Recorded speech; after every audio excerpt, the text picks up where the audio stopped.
Ladies and gentlemen, boys and girls, children of all ages, the Wrestling Diaries proudly brings to you its host extraordinaire, Mitchell Rulane. This is a podcast show for the average Joe, inspiration station, blue collar conversation coming at you. What do people in society, regular society, middle society, blue collar, white collar, what do they wrestle with, right?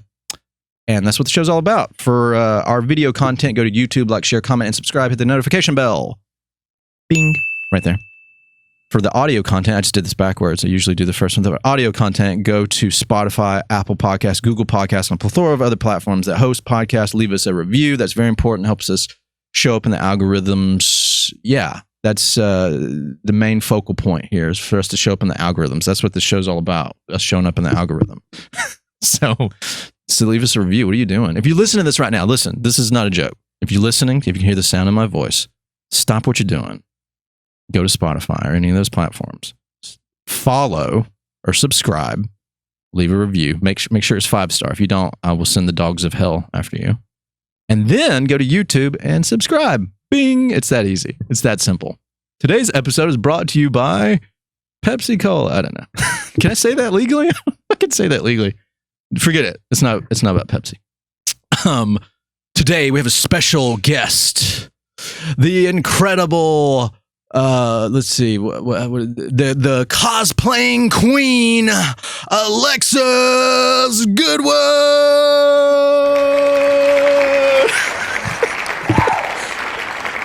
Hello, Alexis. I was wondering how long you were going to do that. Hello, Alexis. Can I call you Al for short? Sure. Just call me. That's what Genie called Aladdin. He's like, oh, Aladdin. We can call you Denny or... what did he say? Or Allie, or it's like, how about Al? I don't know. Sorry, don't listen to me. I've had too much coffee this morning. So, Alexis Goodwin, welcome to the Wrestling Diaries. Thanks for having me. You're welcome. You're so welcome. Why'd you want to come on the show? Honestly, what's wrong with you? Why would you want to come on this stupid show?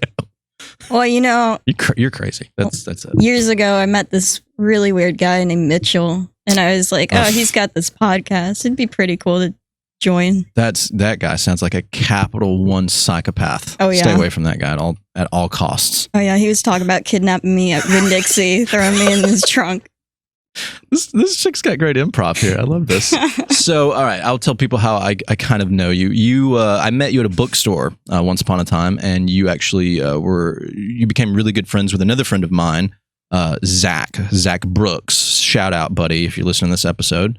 And you and him talked for a little while, and then so I just kind of knew you through that grapevine, through Zach, and then we kind of kept up with each other a little bit through the years, even after he moved. Mm-hmm. And I asked you to come on the show. You showed interest, and then I was like, hey, would you like to be on the show? You think it's cool? Like, would you come on here and talk about the things that in your life and what you wrestle with? And you were all for it. I definitely told you I absolutely did not want to be on your show, and you came to my house and dragged me out by my hair, and you're like, this is happening. It's Matt, just edit all that stuff out that she just said. It's fine. Or bleep it like we do the cuss words. Okay. But seriously though, what interested you about like coming on the Wrestling Diaries? I always like to know this, especially from people that haven't had on the show before, or people that I don't, I guess, know super duper well. Well, I'm going to be honest. I really like the concept of it. Like, honestly, a lot of people don't know what average people have gone through or what they go through or what they're interested in. Because if you were to take a look at me at my job, you'd never know what I was into. I just look like the typical worker. Yeah. Or you wouldn't know the things that I've experienced in my past because I was just explaining teeny tiny bit to my psychiatrist, and she's like, wow, you've been through a lot. And I was like, have I? Because I don't even realize that I've been through a lot until someone verifies it for me. Dude, that's a hell of an analogy. That might be one of the best concepts or theories on what this show represents I've ever heard. Like, and I'm not like being silly. That's a really good. I'm totally going to steal that from you. No. See, he kidnaps me and he steals my stuff. Yeah, I steal your content, your branding. That's how we made it. That's how we made, like, me and Matt made the show. We just stole other people's ideas. See, that's the American dream right there. This is why you made me verify that you could take my audio and my video This is why. Yeah, we're going to sell it on the black market. Matt knows some people in like the Middle East or something. I don't know. The Middle East. It's just random. You don't even have to go that far. There's people in America. Yeah, that's really. There's probably people in Alabama. Yes, there's absolutely a lot of people, if you want to call them people, in Alabama. Yeah, I could sell your information too, your likeness, your all kinds of stuff. Who knows? Sell my address. But no, I really appreciate. eBay. I really appreciate that. Though. That's I take that as a huge compliment. Initially I just made the show to just it was a way to just like. Well, initially this show, and I've talked about this before, this is a continuation of a other podcast that me and Matt were doing, which was just with our group of circle of friends, our brotherhood that we had that I was talking about to you at some point earlier. And we were talking, it was just like when we did our backyard wrestling stuff and we're skateboarding, and we were like just telling those stories. Most of it was the backyard wrestling stuff though. And we were like, busting each other's balls and just different things like that. And I was like, I want to expand on this and do a show where I talk to people that are friends or people that aren't, colleagues, acquaintances, total strangers. Like probably 40% or more of the guests that I have on here are complete strangers. I mean, because they're like referrals or somebody that I met out in public that I gave a card to or what have you. And I like that because I'm meeting people, and it's just what you said. You see people at the market, and there's a scientific term for it. Matt, can you look it up? It's about where you see somebody, and then there's like this complexity about this person, but you don't really think about it. There's some like technical term for that. Thomas was talking about it once. He was like, "Yeah, it's like it's all weird. You see it."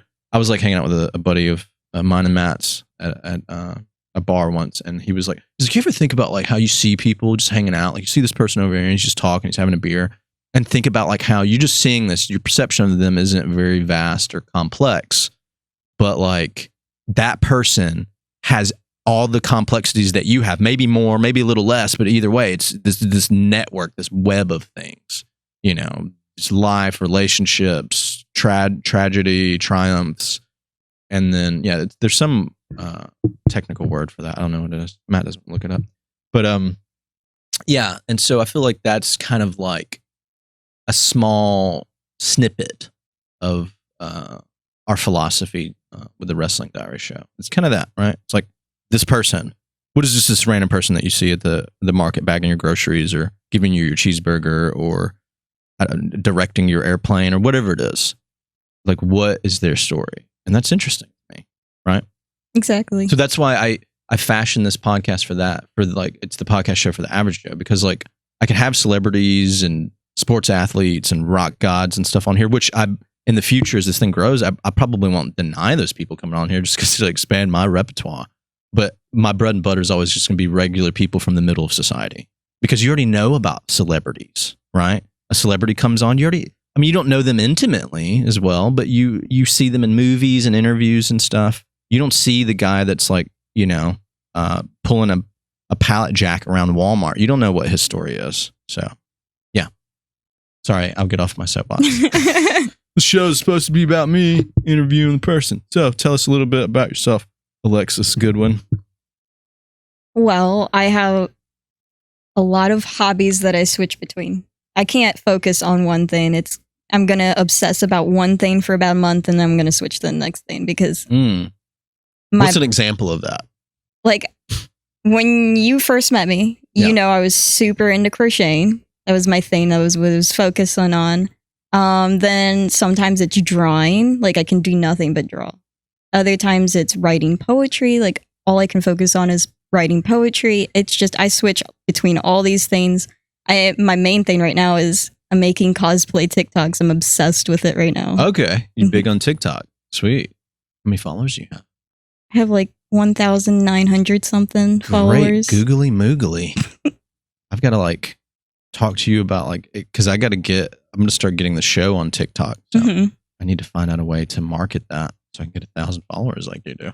And huge. I could always like, if you send me a snippet, I could post it on my TikTok and be like, hey, check out the Wrestling Diaries. Yeah, look at this. It's a collab going on. I called you the cosplaying queen at the beginning as your moniker. Yeah. That's your professional wrestling name. like Hulk Hogan. Yeah. So everybody thinks this show's about professional wrestling. And it is. It is 100% about professional wrestling. No, it's not. I'm going to go wrestling as Pinkie Pie from Pinkie Pie. My Little Pony. Nice. Let's do it. So let's talk about the cosplaying stuff. What's how did you get into that? Why do you like doing that? And what does it mean to you? Well, it really started when I was in elementary school because I really loved costumes. I loved wearing costumes. It was a way for me to escape because I wasn't me anymore. I was this character that I loved and I could be that character. But once I really started getting into it, that was more like middle school because I found anime and I was like, oh, I want to be that character. But I didn't know there was a whole community for it until high school. Yeah. And that's when I first went to my first Comic-Con. I was 14, maybe 15. And I had gone to Comic-Con as Mafia Romano and Rainbow Dash. And I made the wings myself for Rainbow Dash. Oh, wow. They are huge. Like, people kept walking into them, and by the end of it, they were destroyed because I made them out of foam. Yeah. But I was so proud of myself because I made my own cosplay. That's that's awesome. I've always loved cosplay. I mean, I don't really do it, but I've always, like, one of my favorite holidays has always been Halloween because I love dressing up. I've loved, I mean, you know, me and Matt used to do the backyard wrestling thing, so we had all these costumes and characters and stuff we did. So, you know, Halloween was just like our favorite holiday. You get to dress up and be silly and be disguised and do all these things. And obviously, I'm also a huge comic book nerd, so superheroes and their disguises, and just something about that always, like, was very alluring to me. And so cosplay, I guess you could say I'm more of a advocate, less of a practitioner of it, but I love it. It's cool. And some people make a living off that stuff, man. Not some, a lot of people make a living off of their Instagram or TikToks, or just they make costumes, or they there's like that. Do you know, it's that Asian lady with the really big boobs. Yaya Han. Yeah, you know. I knew exactly who you're talking about. My ex-girlfriend knew her, and I was like, who is this person? Why is there a long line? She's like, oh, she's like a cosplay queen. Like, she was cosplaying back before it was like a legitimate hashtag, before it was like a thing. She's like, she's a celebrity in like con conventions and anime and cosplaying. I was like, oh, cool. That's awesome. And then this lady makes a living off of doing it. She goes around, she dresses up, she meets people that love her. She does autographs, calendars, photo shoots. I was like, that's got to be a fun life, you know? Oh, yeah. She made cosplay what cosplay is today. Okay. So she's like the godmother of cosplay. Pretty much. That's pretty cool. And that's one thing I love about cosplay is even if you're not good about it, the community, some of it, tends to be really accepting no matter what. Like, I know there is a stigma about some people throwing a fit if you're not the right body shape, the hair color, whatever. For me, I can't wear colored contacts because I have astigmatism. So I tend to try to stick to characters with blue-green eyes because I have blue eyes. Right. And if I do my makeup a certain way, it looks green. Cool. But I know it's become more recent that the cosplay community has tried to be more accepting of people like that, where they don't fit what the character is supposed to be, but they still love the character and still want to be that character. Yeah. So that's what I'm really loving about it, because it's like, don't let certain things stop you. If you want to be that character, do it. If, like, I know some people are like, I'm too short to be that character. So what? Yeah. I agree with that sentiment 100%. Like, who cares? Like, that's the whole beauty of it, right? The fantasy of it. You put on the costume. It doesn't matter how tall you are, if you're supposed to be tall for the character or short for the character or skinny for the character, like whatever. Like, to put on the costume and be the character. Who cares? There's also, there's a multiverse, ladies and gentlemen. The multiverse is a real thing. Yeah, there's the different version of you somewhere that's taller or shorter or bigger or whatever, you know. So somewhere I'm version tall. of you. There's a version of you out there that's a lizard. You're just a lizard. There's a version of me that's tall. That's what gets me to sleep at night, knowing there's a multiverse and that in one of the universes you are a lizard. That's how I get to sleep at night. That helps me sleep at night. That's too. cool though. I'm really glad because you're the first person. I think I've had people in here that do like costume stuff, but nobody that's really been into like cosplay. Mhm. You're the first person, I think. I don't, if I'm wrong on this, forgive me for being a human being. But yeah, and I love that you're on here representing that community and like what it means, because a lot of people that don't understand it, people that I know that I'm also friends with or family with, they're like, oh, this is a bunch of stupid like teenagers dressing. Is that a grown man? That guy's like 40. Why is he dressing up? Isn't this supposed to be for kids and punk teens? This is stupid. Like, why do they do this? It's more than just like there's an art and there's a depth to it that these very closed-minded people don't understand, I guess. So has your parents always been pretty accepting of you doing this kind of stuff? Cosplaying and going to cons and all that? Well, my stepdad he's more like, do what you want. It doesn't matter, just Sweet. as long as you're having fun. My mom, she doesn't like when I cosplay male characters. She doesn't. Oh, yeah? She hates Why? when I do that. I think that's fun. It is fun. I'd cosplay as a girl character. I'm cosplaying as a girl right now. You're a very beautiful girl, by the way. Thank you. I like Cheyenne is a lucky lady to have you. Yeah, that's what I try to tell her every night. She gives me this weird look. I don't know what to do. She got the best of both worlds. Yes, right. The best of both worlds. But anyway, so your mom doesn't like you to play the male. They're dressed up as the male characters, but obviously you don't. You like that. You like whatever character you like. What male characters have you dressed up like? Well, I've done Mafia Romano. Oh, okay. I didn't know what that was. My brand new cosplay is Yuichiro. I can't say his last name, but he's from Seraph of the End. Okay. I cosplay him. I do a male villain Deku. Oh, word. But Yeah, I also know that. do female villain Deku, and then I do just female Deku. Yeah. In fact, I started a dance party at Comic-Con dressed as female Deku. I brought my big speaker, and everybody hated me because I played Never Gonna Give You Up by Rick. I can't say his last name either. Okay. Explain to people what that character is real quick, so people that don't. Okay, so Deku is from My Hero Academia. Okay. He was born quirkless, which quirks are superpowers in that show. And his dream was to become a hero. And he was told by everyone he wasn't going to become a hero, including his favorite hero of all time, All Might. But then All Might saw him try to save his quote-unquote best childhood friend, even though he was bullying him really bad. Yeah. But that moved him to give him his power, which isn't normal in that society. Like, you can't usually just give your power, but All Might has this special power that he can hand down. Yeah. Wow. So I was really moved by that character because it was a situation like, no matter your limitations, you can still become what you dream of. Yeah. I like that. I love the concept. It's pretty cool. Mm-hmm. Matt, aren't you into anime and all that bullshit? Nah, I'm just a casual. I'm a filthy casual. Only know the really popular mainstream stuff. A filthy casual. Do you know what that means? I don't know what that means. It means a filthy casual. Oh, okay. I didn't know if it was like comic, like con nerd code. Maybe it is, but I Cosplay just know it's like filthy casual. It's anime code. I don't know. Animu. I mean, Matt's got Final Fantasy stuff. He's into that. He's got like the swords from Final Fantasy 7 and 8, I guess, hanging up right there. Are you into Final Fantasy? I have never played it, or is there a show for it? I don't know.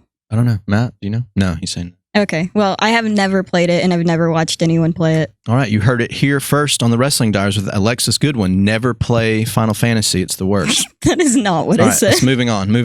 Let's get this moving. We're on a budget here, time budget. A budget. Time budget. You know, we're going to be economical with this episode. So, what's your favorite? What's the best cosplay? Well, I guess this could be like a two-parter question. What's the best cosplay you've ever done? Like you feel like it was the best look for you, and then what was your favorite? And they might not be synonymous of each other. They might be. So, what does that look like? Well, right now, my favorite and I guess my best one right now is my female Deku. Like that's my favorite. From My Hero Academia. Mm-hmm. but I just got the Yuichiro, so I plan to mess with that a little bit, and maybe I can get better at that one. I know I still have to like fix up the wig and all that good stuff. Okay. What? How many cons do you go to a year? What's that? I usually only go to one because I'm poor. Oh no. Sometimes I go to two. There was one year I went to three, and that's because I was selling artwork at one. Oh, nice. You're a vendor. That's cool. How did that go for being a vendor? Did you make a lot of people get your artwork? No, because it's such a small con. It was Hamacon up in Huntsville, which is a small con. Mm-hmm. And I didn't really have that much product to sell. Okay. Like at the time, I was still working on stuff and I was brand new to it. I was sharing the table with my sister. Okay. She was stealing all your thunder. Oh, well, it was more like she let me join because she had more of a following than I did. Okay, you heard it here first on the Wrestling Diaries. Alexis Goodwin hates her sister, wants to beat her up. All right, moving on. I'm sorry.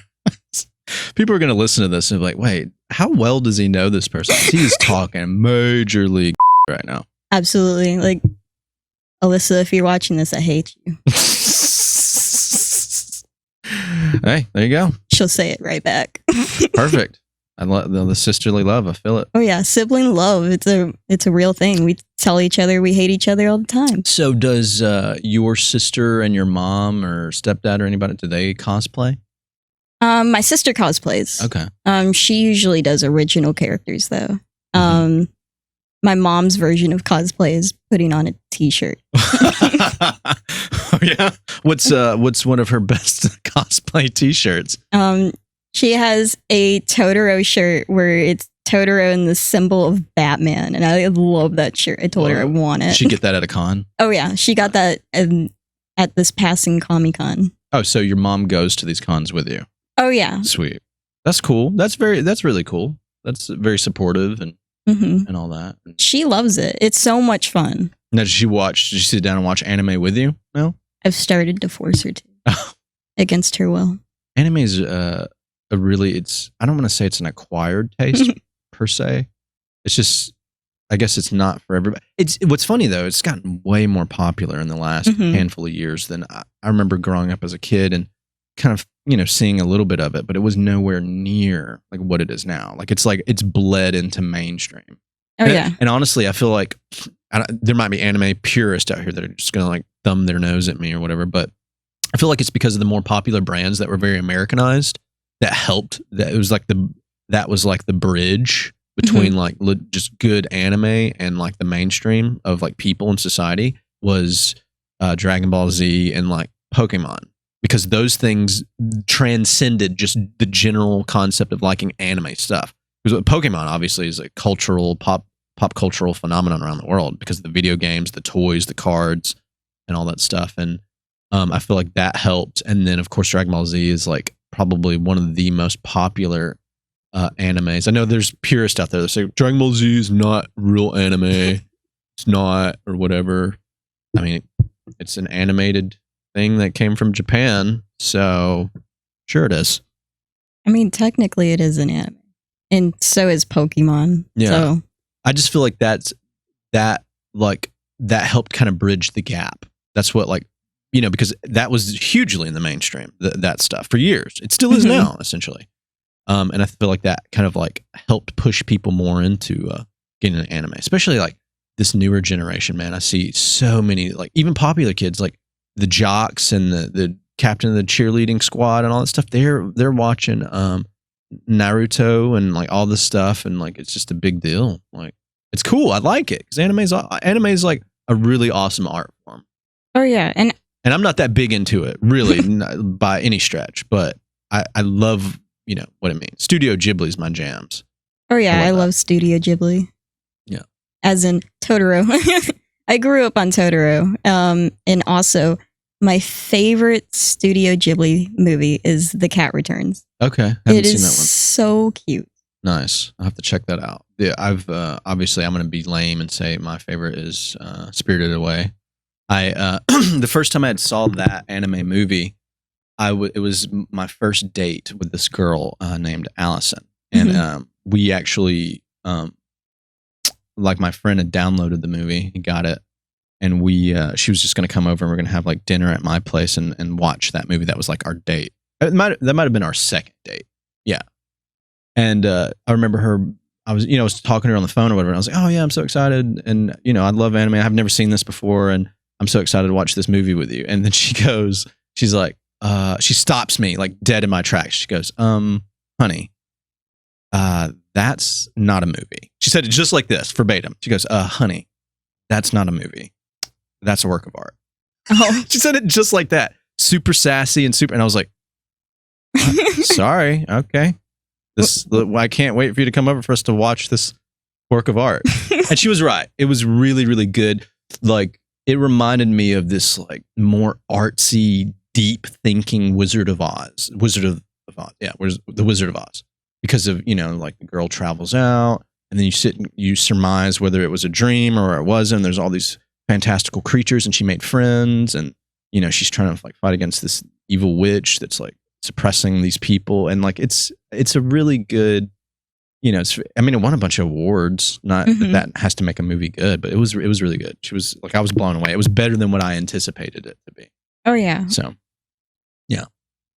But if you like Studio Ghibli, highly recommend The Cat Returns. Totoro is a really cute one, especially for your son. Cat Returns. Yeah, I'll have to like look into that. Princess Mononoke, you seen that one? I have. I don't remember much of it because I was very medicated when I watched it. You got to watch that one again. That one's a really, really good one as well. Yeah. And, I'm trying to think. I've seen Spirited Away. There's another one, Whisper of the Heart. That one's really cute. Okay. It features, what's funny about that, I was not expecting this when I watched it, but it features Baron from The Cat Returns in it. Oh, wow. I was like, oh. It's like a shared universe, right? Like I wasn't expecting to see you again. It's kind of like a shared universe, the MCU. Yeah. Absolutely. Do you know when that movie came out? I don't know. Okay, because I was about to say, who copied who here? Did Marvel copy them or did they copy Marvel? Well, I don't know, because the comics. Although I feel like there's been crossovers, especially with movies and shows, especially like smaller things and animated things. There's been crossovers with stuff. I think the Avengers and the MCU did it. They were the first thing to do it like cinematically on a big like cinema stage, And it's funny because they didn't think it was going to work out, and it ended up being one of the most popular things, and it redefined cinema. So many other studios try to do the shared universe thing, but nobody does it as good as Marvel does. Represent my comic book nerds out there. Oh yeah. Yeah. Gotta love Marvel. In fact, this last Comic-Con I went as Gwenom. Gwenom. So that's Spider-Gwen with a symbiote on it. Yeah. Because I'm not familiar with the character. Oh, yeah. Besides just taking a guess that that's what it was. And of course, what helped me decide on this cosplay was that Spider-Man movie that came out. No Way Home. Huh? No Way Home. Yeah. When I saw that, I was like, I want to do a Spider-Man character, but I don't want to do a basic Spider-Man character this year. So I was like, you know what? Let's do Gwenom. I'm really hoping that they do. I'd love for them to continue the other two Spider-Man franchises with Tobey Maguire and Andrew Garfield. And there was a lot of like fan hype and talk that like, if they did like the Amazing Spider-Man 3, that like because now the multiverse is open and there's possibilities for that he finds another Gwen from another universe, and it's Spider-Gwen, Spider-Woman, Spider-Gwen, whatever. And it's Gwen Stacy who actually got bit by the spider instead.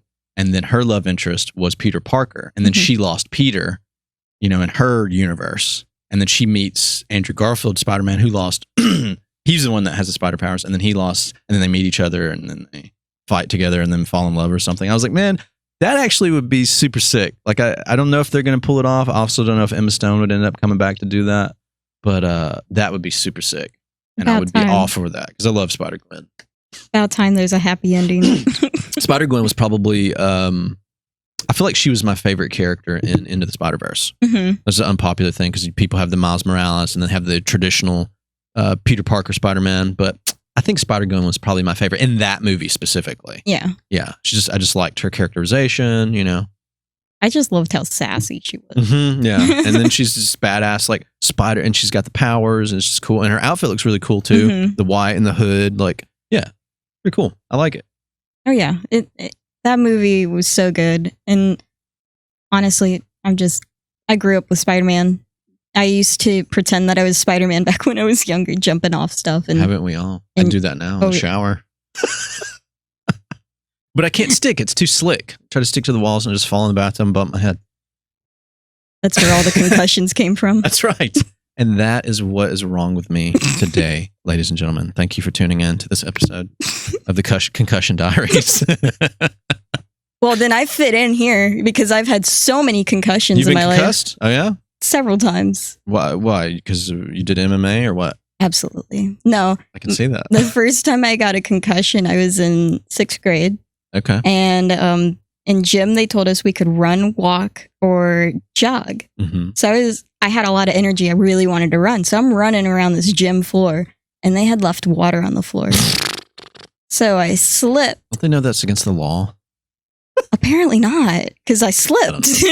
Yeah. I slipped, and when I hit the ground, I bounced, and it twisted my spine. Oh, but it had cut my head open. Jeez. And what was funny is it seemed like such a big cut because I have blood running down my face. Oh my. And it was actually just something that needed a little butterfly bandage. But the nurse patched me up and she's like, "You're fine. There's nothing wrong with you." And I went to a chiropractor later on. They took x-rays and they're like, "Yeah, your whole spine's twisted and you have brain damage." Whoa. I was like, nice. I always knew something was wrong with me. But from then on... well, hold on. I get it. Let me stop you there for a second. How did the chiropractor know you had brain damage, though? Because I thought that wasn't their expertise. Like the twisted spine thing I get, but like... Because of how hard my head hit. Mm. Like he could see some kind of like cloudiness or something, maybe. Well, he could assess the damage from the outside, and then my chiropractor isn't the average chiropractor. He has a bunch of certifications and doctorates and stuff like that. Nice. So, like, he could be much more than a chiropractor if he wanted to. Yeah, I worked for a chiropractor one time. He was a huge sham. Right, Matt? That son of a bitch. I'm kidding. He wasn't a sham. If he ever listens to this, well, you. But also, oh my God. No, I'm kidding. It's a joke. Matt, make sure you bleep that out. Me saying F you, not the joke. Okay. Anyways, continuing on. You had brain damage, and then what happened? Well, my mom told the school, and she brain damage. Jeez. She mentioned suing, and the school was like, "No, please don't do that." So then I just basically got away with whatever I wanted because of that. So, like, because of the spinal injury, I couldn't wear a regular backpack. I had to have a roller backpack, which was not allowed. Yeah. Because we were in such a small school that it was like, imagine rush hour traffic times 10 in those hallways. Yeah. It was horrible. Mm-hmm. But I got a roller backpack, so I didn't have to carry my backpack. And whenever I had to put it up somewhere high, other people had to do it for me because I couldn't lift it anymore.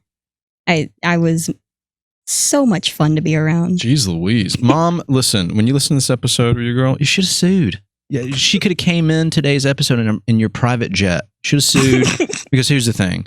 It's like, oh, and they're like, oh, don't sue. We'll let her do whatever she wants. But that's gone now. She's not in high school anymore. You can't use that. Now, if you would have sued him and got like 100 G's, I mean, if you're smart with it, you'd still have the money now. You could have a Rolls Royce. Who knows? Right? Maybe not. What do you think? She should have sued. What do you think, Matt? She should have sued? I would have gotten a Lexus. Just so I could be Alexis driving a Lexus. Alexis driving a Lexus. Boom. And that's really what it should have been. Like, that's what all of mankind needed. Just kidding. I would have bought a Toyota Supra.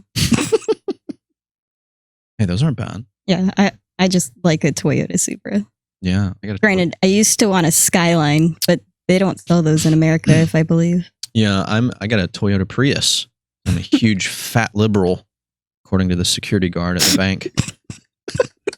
What a dumbass. Anyway, that's for another story. It's a funny one though. I mean, I can tell it if you want to hear it. I was at a bank once. This guy's he's like this good old boy, this red-blooded Republican, and he saw me and he was like, I don't know how we got on the topic of talking. I was like, oh yeah. He was like, oh, you got a Prius? Maybe he saw it from the window. I don't know. I'll just remember him being like, oh, you know, that's liberal's car. I was like, excuse me? I was like, did this guy just say this to me? Like the bank in broad daylight? And I was like, excuse me? He was like, oh, you must be a liberal. I was like, why would you say that, sir? You just met me. And he was like, because you got that car and only liberals drive that kind of car. This guy was excellent, man. He had like the fat mustache. Got a prissy Prius. He probably had the rebel flag tattooed on his balls. So I apologize. Disturbing. That was crude. That was very crude. But yeah, and he was just like, and I was like, no, I don't like. I was like, my political affiliation has nothing to do with like my car. I don't have it because I am this or that. I have it because I'm smart. Because I save like $200 a month in gas. That's why I have it. And then it's funny because when I walked out of the bank, I was like, he's like, oh yeah, whatever. And like as I went, I yelled. I didn't yell it, but I was very loud. I was like, hey, you know what, man? You're a really weird guy. You know that? Hey, have a good day, weird guy. And everybody was like looking back at me saying this, and like there's a couple people giggling because like I just like put him on blast. I was like, don't say something stupid to me like that. I'll drive my Prius right into your heart. Anyway, I'm trying to contemplate how you would accomplish that. Just get a Prius, but as a Hot Wheels car. Yeah, there you go. There you go. I'll give it to him the next time I go to the bank. If he still works there, I'll just have it gift wrapped. Just give it to him. But it's got to be an actual heart. Like you got to get a real heart and put a Toyota Prius inside and gift it to him, and then the police will definitely be called because you just gave him a heart. Yeah, with a Prius inside. Exactly. And they'll be like, "Where'd you get the heart?" That's it. And you'll reply, "That's for me to know and you to find out." I feel like he has like a lance with like the rebel flag attached to it, and he would just like throw it right at me. It would just kill me on point. No, it's got to be a grenade. Okay, a grenade with a rebel flag on it. Actually, you pull the pin, and the pin is the flag. Yes. It's like throwing it. But the grenade is for freedom. This is for freedom, liberal. No. The whole grenade has to be painted as the rebel flag. Yeah. That's we got to go all in. That's it. You got it. You got it. Hook, line, and sinker. Absolutely. Have you had fun on this episode today? We've literally, this is like one of the most off the wall. I mean, we did talk about some pretty fun and fun-loving and fun, cool stuff, but this is definitely one of the more off the wall episodes I've had. I'm just silliness and jokes. I'm just trying to show you that I'm a psychopath, and you've made a terrible decision. Maybe that's why we can be friends, because I'm Mitchell. That sounds like a psychopath. Absolutely. All that talk. Yeah. Absolutely. There we go. Yeah, we'll destroy the world together. See, we're planning our plans, and we're not going to tell anybody. It's just going to happen, and you'll know when it happens because it's going to be big. Let me ask this question though before I take it deeper into the confines of how the show goes. But what is do you have any ultimate aspirations for yourself? I've always been curious about this. Like what I mean is like if you could close your eyes and like snap your fingers and have like your dream life, the things that you want to do or accomplish. Like what would that look like? Would it be I don't know, drawing, or like do you have anything specific? So you might not, but I just thought I'd ask either way. My dream is always actually to be a singer. Oh, really? I love singing. Nice. Like that's honestly my ultimate release of tension and stress. As you've seen, we do karaoke nights at my house. Yeah. I've gone to karaoke bar, and that was so much fun because everybody started singing with me. I was like, heck yeah, let's do it. Yeah. It was so much fun. You need to link up with Cheyenne on a serious note, because she has a God-given talent in singing. And she also is classically trained in music and all that stuff. Like she went to school for it as well. Awesome. On top of like, even before that, she just picked up the guitar, was playing and singing. And then she also went to school for it as well. So she's somebody I would absolutely implore you to pick her brain on. She could help you, especially with just the confines of singing. Because it's funny when she does a performance, that's the thing that stands out. Not her band, not her guitar playing. Is like, oh my gosh, her vocals are so great. So yeah, and I remember from that performance that I went with y'all, everybody was like, your vocals are amazing. And I was thinking, her vocals are amazing. Yeah, she's naturally very soulful. She's almost has kind of a little R&B sprinkle to her vocals. So, yeah, I would talk with her. But if you want to try to do that professionally, yeah, that'd be awesome. And I just got this great brainstorm for a really cool niche idea that would combine a couple things, but I don't want to tell you here because I don't want somebody to steal your thunder. All right. You're trying to do TikTok and all this stuff, but I'll tell you when off the show and see what you think of it. I'm not doing TikTok. I'm doing Tic Tacs. Tic Tac? Yeah, Tic Tacs. Is that a new one? No. Oh, that must be the non-liberal one. It's the one where you get a whole pack of Tic Or is that the more Tacs. conservative? No. It's the one where you get a whole pack of Tic Tacs and shoot them down right there. Oh. Absolutely. You shoot them down? Yeah, take them like a shot. God, then choke. You're so weird. I shouldn't have had you on the show because this show's like about just 100% serious. We only talk about hard-nosed, serious topics. And you've just been so silly. I could barely get a word in edgewise. But we haven't had one serious thought since the show began. And it's very depressing. It's because I'm naturally an idiot. Don't say that. Well, you can say that. It's fine. I'm genuinely funny because my life is a joke. What is it? You gotta laugh to keep from crying. Somebody told me that one. Absolutely. So much stuff is going on in my life. I just got to be crazy and laugh and all this because if I don't, I'm just gonna cry myself to death. I think that's exactly their direct quote. The funniest people tend to be the saddest.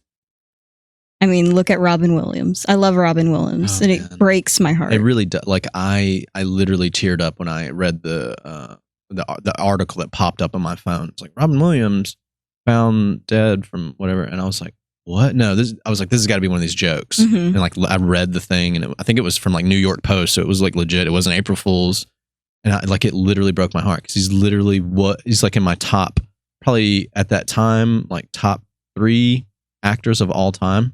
I loved his comedy, but his drama was really good. Mm-hmm. He played iconic characters like the genie from Aladdin, and like, yeah, man, that legitimately broke my heart.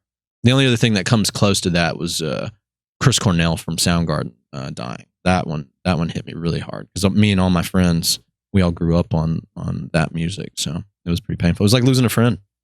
So yeah, yeah.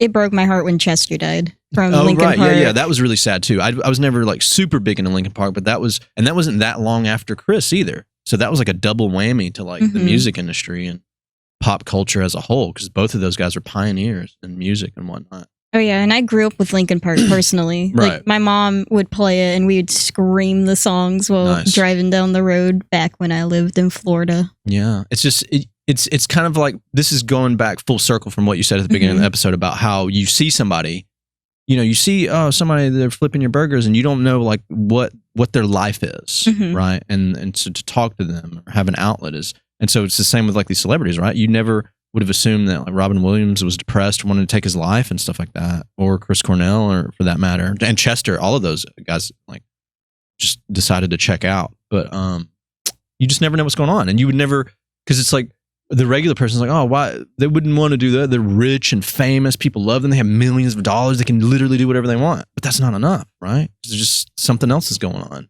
Money, you never know. Money doesn't buy happiness. I mean, money helps, but it doesn't buy happiness. Absolutely. Like, yeah, that comes from like within. Not to be cheesy, but yeah, you have to have that first, I think. Don't be cheesy, just be Cheez-Its. Jesus cripes. Cheez-Its. But speaking on these kind of topics, let's go deeper down the rabbit trail or rabbit hole. What are some of the things that you deal with? What are your issues and darknesses, the things that you're wrestling with, like monsters under your bed and in your closet that you deal with? If you'd like to share with us, please. I know a big thing I'm struggling right now is my, not just mental health, but my physical health. Like lately, my hair has started falling out in clumps. Goodness. My whole scalp is covered in scabbing. And I scrubbed my face last night so you don't see I have a rash that breaks out all over my face and it flakes and it burns and itches. And you can see kind of some of it, but I have it that breaks out on my chest and it's now going down my back. What is it? What's the ailment? From the doctor I talked to yesterday, they said it was from my Hashimoto's. You have an autoimmune issue. And I've had issues ever since I was a little child, basically. Like I would always have stomach aches and nobody could figure out why. When I would get sick, I couldn't fight off the illness and doctors have no idea why. And finally, when I was, I think about 10, I was diagnosed with Hashimoto's. Then when I was 12, I was diagnosed with fibromyalgia. When I was 20, I was diagnosed with arthritis. Jeez. Yeah, so I got all these issues and I don't feel justified to being in pain because I have nothing physical that shows it. Yeah. So, actually yesterday was the first time that I felt justified in my pain because I went to my doctor and she was feeling my joints and she explained that my joints were super swollen and really hot to the touch. Lots of inflammation. So when she said that, it's like I finally felt justified to being in pain. Yeah. Because there's days where I just cannot get out of bed, especially if I'm sick. Like I was just sick with some kind of virus that I could not fight off. It wasn't COVID or the flu or anything because they tested me for both twice. Yeah. But they weren't sure what it was. I was sick for at least 2 weeks. Yeah. And I just haven't been able to fight it off. I'm no longer like, what is the word? I can't think. Contagious. But like even now, I still can't fight it off. My immune system's like, oh, you want us to fight? Too bad. You're going to struggle. Whoa. So are you on any kind of medications or protocols or therapies for any of these ailments that you have? Well, right now I'm on Naltrexone, which is funny because it's also the same medication that they give to drug addicts for painkillers because it makes them not work. Okay. But I am on it because it helps with swelling. And when I first started taking it, I was like, I'm losing a ton of weight. I like these pills. It wasn't that I was losing a ton of weight. It was that my whole body was swollen. And I had no idea. Yeah. Until I realized this is for swelling. And after I started taking it, I started getting smaller. So that tells me it was my whole body was swollen, which would make sense with how many injuries I've had in my life. Sure, yeah. So I know that was a main thing I was struggling with. And it really does interfere with my whole life. Like I feel so bad for my daughter because I'm not that person that can just run up, get up and go. Yeah. Like if I make plans with someone, usually it has to be like a month or two in advance. Yeah. And even then I might not make those plans because of how sick I am. Yeah. So I'm constantly canceling on my friends and I feel so bad. And it's not that I don't want to hang out with people. It's that I can't. Yeah, because of your ailments. Have you ever looked into any alternative therapies like food medicine or acupuncture, exercise, infrared saunas, things like that? I know I take hot baths. That helps with Epsom salts. I have like Himalayan bath salts and Epsom salts. That helps. I have CBD bath bombs. Oh, excellent. So that helps. I have CBD gummies. Okay. I heard though, real quick, that the best way to take CBD, especially for fibromyalgia or pain or sleep issues, insomnia, is to take the dropper and the oil and you put it under the tongue and it absorbs into the blood better and you get the best utilization from it. This is what I read. So I believe you. I don't want to put oil in my mouth. Well, it's like small, tiny drops that dissipate. I know, but I'm just weird with oil. I don't like it in my mouth. Oh, okay. Well, hey. Because I know my mom was trying to get me to do coconut oil for my mouth because it whitens the teeth and it kills all the bacteria in your mouth. Yeah, because antibacterial, antifungal. Yeah. But the whole time that oil is in my mouth, I'm just gagging the whole time. I hate it. I can't stand it. So I stick with the gummies because they taste good too. Sure, yeah. It's just easier to get down. Yeah. But my mom also has a bunch of different herbal supplements. She has this liquid vitamin that she gives me that tastes like Sunny D on crack. Okay. And I've noticed with taking that I feel better. I've also started taking it's this nighttime probiotic supplement that helps with my stomach issues. Yeah. Anything that I can do for pain, I've probably tried it. I have done acupuncture. I did that while I was pregnant. Oh, wow. So it was funny because he put the needles in like my wrists and my ankles. And the first needle that touched my skin, I immediately got really, really sick. Oh, wow. So I waited till he got them all in, but then I was like, Dr. Edwards, I'm going to throw up. I'm going to throw up. And he's like, let me get the needles out. Because the last thing I need to do is stab myself. And he got them out and he's like, so your baby's coming soon. And the next day I went into labor. Whoa. My water that's broke wild, the dude. next morning. That's wild. Have you ever done acupuncture again since that point, or did it turn you off? I feel like the fact that it would make you nauseous. Some people are like, oh, "What are you talking about? You wouldn't want to do it if it made you nauseous," but it means that it's doing something. Because some people are like, "Oh, this isn't doing anything. You're just sticking needles in someone's skin. That's not going to trigger any biological reaction." But if it made you nauseous, then it's doing something's happening. Oh, yeah. Right? And somebody might be like, "Oh, well, it might just because you're having a needle stuck in you. It's freaking you out and it makes you nauseous." Maybe, but I don't know. I feel like there's something more to it. I mean, I have severe anxiety with needles. So it's not that I wouldn't try it again, but I have to really work myself up to it because when I was younger, I had to go get blood drawn and they had a brand new phlebotomist doing it. And they just kept sticking me over and over and over and over. They could not find a vein. And the where they were doing it was more like cubicles. So I'm screaming and the whole office can hear me screaming. They had like 3 or 4 doctors holding me down. And finally my mom's like, "No, we're not doing this. You're going to get someone else to do it." And another lady came in and she was super sweet and she was like, "I heard you screaming. I'm really sorry. We're going to get this done the right way now." And they stuck me again. I didn't feel it go in that time. But ever since then, I have like a panic attack when it comes to needles, which is funny since I have to have so much blood drawn due to health issues. I'm a lot better when they're drawing blood, but when I get a shot, it gives me such bad anxiety. The moment that needle touches my skin, I go into a panic attack. Maybe you should go to a hypnotist and like get some rewiring done. Get these things at it. I don't know.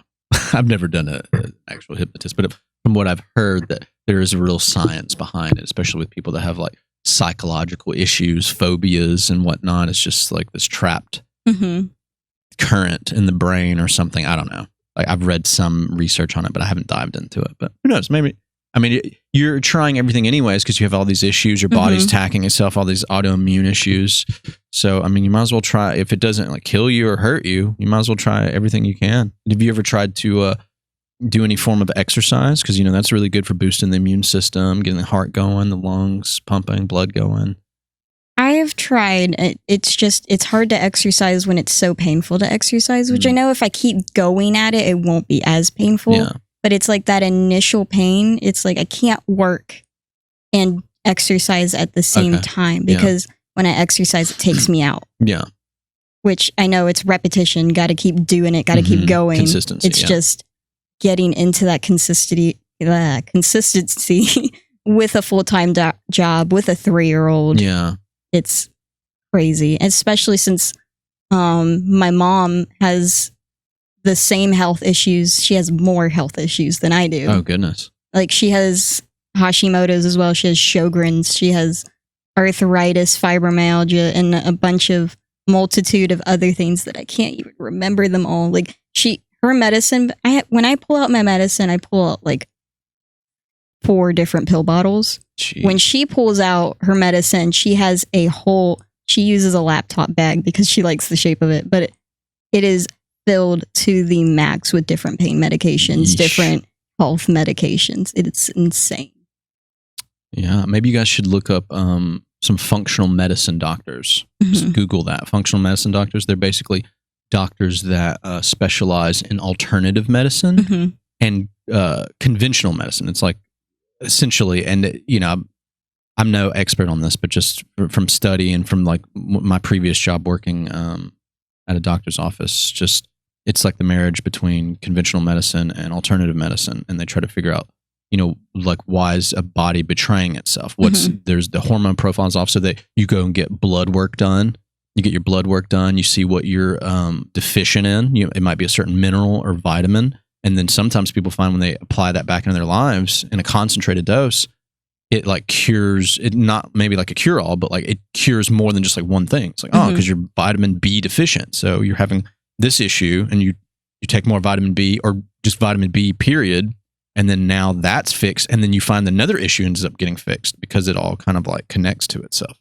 And so they do blood work on you, and they do like stuff like stool analysis. So you have to like send them your poop and all that, and they analyze that and do parasitology to see if you have parasites in your body. And then depending on that, they put you together like a program that's nutrition based and supplemental based to give you the minerals and nutrients and vitamins that you need.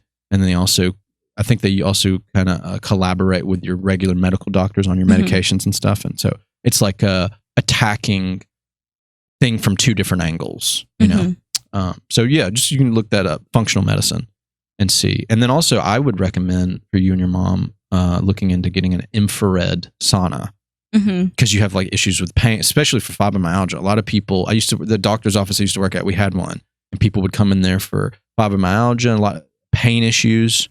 You go in there, it works like a regular sauna, but it uses infrared technology. So it actually heats you up instead of heating the air around you up like a conventional sauna. So it heats you up from the inside out and you sweat from the deepest part of your pores. So it works as kind of like a skin detox, but also it increases heart rate and immune response. So your body kind of goes into like a sort of self-healing mode.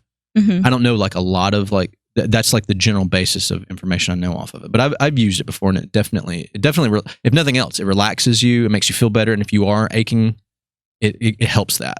The heat helps it, because I used to do a lot of weightlifting and workouts and stuff. And so I'd go in there and sit, and like my knees or my back, shoulders would feel better after using it. Okay. They're kind of expensive though. So it just really depends on if you can afford it or budget it or whatever. But I feel like for your health issues, it would be huge. And also because it works your heart and lungs, and you find it hard trying to exercise, you could kind of use that as almost like a pseudo workout, because going in there is kind of like a workout because your heart rate increases, your lungs have to work harder to breathe this hot air that's coming in. So yeah, and it's just something to look into, No, it sounds like a good idea. It's just something I'd have to look up and look into. Yeah, definitely do your research. Just research all this stuff. Don't just I know honestly take my full word my for it. mom is huge into herbs. She looks up different herbs, sees what can help. I know she has different herbs, especially for focusing, because I'm ADD, she's ADD. Okay. We make a great pair. I can't imagine. And then my daughter, I swear she's ADHD, which she would get from her dad. So we're just a whole bundle of crazy. Also, too, not to keep preaching all this stuff to you, but like a lot of times your diet is a huge thing too. Like you'd be surprised at how someone radically changing their diet radically changes their health. This doctor I used to work for, a lot of the program was also completely changing up your diet. He was getting rid of like a lot of processed stuff, sugars and breads and all these things that are not good for you. And people not only were losing weight because of this, but their health profile was changing because there's all these additives and all the sugar and all these things that are in our foods that are not good for us, not natural. Like our ancestors, our caveman ancestors and stuff, were not eating this stuff. Even you don't even have to go that far back. People in medieval times and all that stuff weren't they dealt with other diseases and stuff.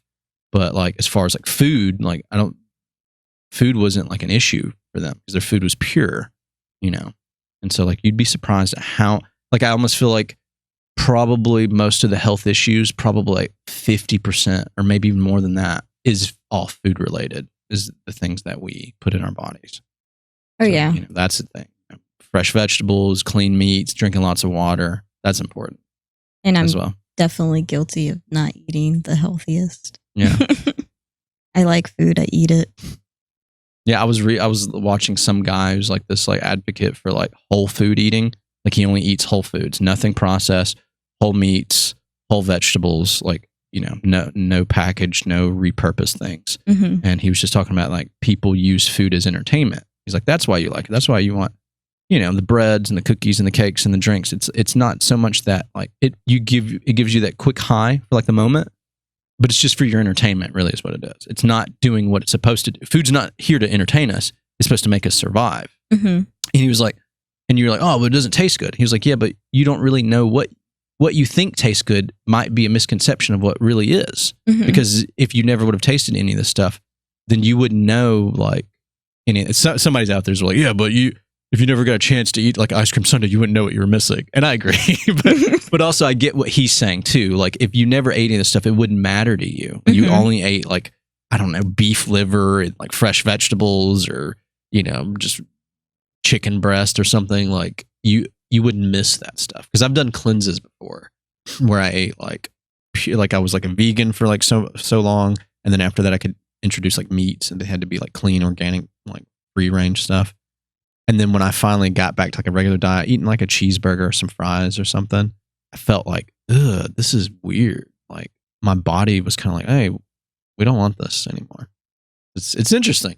Yeah, I was a pescatarian for a while. Oh yeah, just doing the seafood deal. Oh yeah, because I can't give up crab legs. Dude, crab legs are like, I'm a crab leg crackhead. Say that 5 times fast. Yeah, I love it, dude. Like, it's not, they're crustaceans, they're bottom feeders, you know, they're not the best meat to eat, but I don't care. Exactly. Man, all day long. Just all day long. steam some crab legs, dip it in some butter. It's so good. It is. We won't go into this talk because I'm trying to talk healthy. I'm trying to help you with your health issues here. We won't dive into that, but Talking healthy, we're talking about something very not healthy. let me get a little bit more interpersonal before we sign off on the show. Have you been having fun so far? Absolutely. Sweet. You've been a really awesome guest. You're very fun loving and very open minded. So I've appreciated you being on here today. It's been fun. I asked this question as kind of like a connective piece too. Like, what are you wrestling with? Obviously, you're talking about you wrestling with your health issues, Mm-hmm. and that's a huge thing. It's funny too because you have a really good attitude about it. Mm-hmm. I know other people that are really down in their health, and they aren't like you. They don't make jokes. They're not fun and fun loving and silly and sarcastic. They're sad. They're really sad. Like it like their biological issues translate into emotional, psychological issues for them. Mm-hmm. And I get it. I'm not like talking like, oh, how dare they? I get it. Like if I had half the stuff that you dealt with, I don't know if I would be as chipper or, you know, fun loving as I come off as. And so I feel like you carry your cross very well. So, Well, I mean, honestly, when it comes down to it, when I'm at home, I am super depressed. Like, when I'm out, when I'm with people, my goal is to make as many people smile, as many people laugh, because that helps me. okay. Making other people smile, making other people happy, bringing joy is what helps me. Because when I'm home, I'm so depressed, I'm so anxious, and all I can do is just sit there and think about, I'm in so much pain, I'm so miserable. I can't even get up to clean my room or fold that laundry that has been sitting there. And here I am, and my daughter probably thinks I'm the most boring person. And it breaks my heart. So I do try to get her out. I do try to take her to the park. It's just, it's not as often as I'd like to. Yeah. Wow. Thankfully, though, she has a next door neighbor where she can go out and play with him. And they have a new baby. So she's like, I want to go see the baby. Yeah. But as well as that struggle, I also have such bad PTSD from past things that have happened to me. And that makes life a little hard because it's like I'll be driving and then all of a sudden I see someone that looks like someone that hurt me. And then I'm hyperventilating and crying and Yeesh. having to pull off to the side of the road. Or somebody almost hits me with their car, which reminds me of the car accident that I had when I was 17, where I was at a red light and a truck rear-ended me. And if they were going the speed limit, they were going at least 55 miles per hour. Wow. And it had dislocated every bone in my body. So I was in a lot of pain. So that was a fun incident. So I have PTSD from that. I have PTSD from, I know I made the mistake of dating a senior when I was a freshman. Like, if the world was the right place to be in, freshmen should not be in high school. They should have their own school because you're subjecting these kids that have no idea what the world entails into a school where they've lived life a little bit. And it can lead to a lot of problems because they're so influential and so innocent. Like, I had no idea what that guy was doing to me. I just knew it didn't feel right. But he told me, this is what couples do. This is you showing you love me. And because I was so innocent, I was going with it, even though I didn't like it. And it came to the point, I think it was when I was 16 that I finally realized what he was doing to me. Yeah. But by then we had broken up because he left me for a girl that would do it willingly. Yeah. And it led to a situation. The police were involved because I was 15. I was 14 and then 15. Yeah. So I couldn't consent to that. Yeah. And had I known what it was going to do to me in the future, I honestly wouldn't have let it happen. But in the end, he knew what he was doing. He knew I was influenced, and he knew that I loved him. And so that led to a really bad situation, which literally changed me for the rest of my life. And so I have a lot of difficulty with that. And about a year ago, I saw him again. And I had the worst panic attack I've ever had in my life. And I could not calm down. So I was sitting in the Walmart parking lot just bawling, because it's like, then you remember what they've done and how they didn't care when you said no. And they're like, it's okay because this is what couples do. And just asking over and over and over and over and over until you say yes. Which, convincing someone to say yes, harassing them until they say yes, is not real consent. So, but I also learned, for me personally, it was not worth getting the police involved because there was no justice. I had to relive my story over and over. I had to tell it in front of cameras. I had to tell it to the detectives. I had to tell it to different officers. And I had to relive that horrific scene so many times because it was a situation where I was 16 and I did say no. Yeah. And I was forced. And I went to the police and I had a rape kit done. And he got a couple months in jail. He was bailed out. And he doesn't even have to register as a sex offender. So he got a slap on the wrist. And I have had to deal with the trauma my whole life. So there was a situation once I was 18 where my ex's best friend at the time raped me in his car. He told me he was taking me to a comic shop. That was the agreement. We were going, hanging out. My ex told me I could trust this man with my life, so I did. Mm-hmm. And he pulled up behind an abandoned restaurant, so he knew what he was doing. And he raped me. And since I had no idea where it was, I couldn't actually go to the police anyways, because I had no idea where it was when he did it. Yeah. And when I went to the Birmingham police, they were like, oh, well, you need to go to a different police police department. I remembered what it was. And I was like, honestly, it's not worth it. I remember what I went through the last time. I don't want to go through that again. But I got a rape kit done for that one. I was put on some heavy medications just in case there was something. And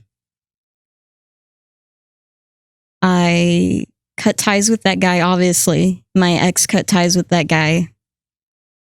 But that was such a painful experience because at first when I told my ex, he said he was going to leave me. So to go through such a traumatic thing and try to talk to your, at the time, significant other, and they tell you that they're going to leave you, I was really falling apart. And honestly, I just wanted to kill myself because I couldn't handle everything that I had been through. And I had already had an attempt that failed.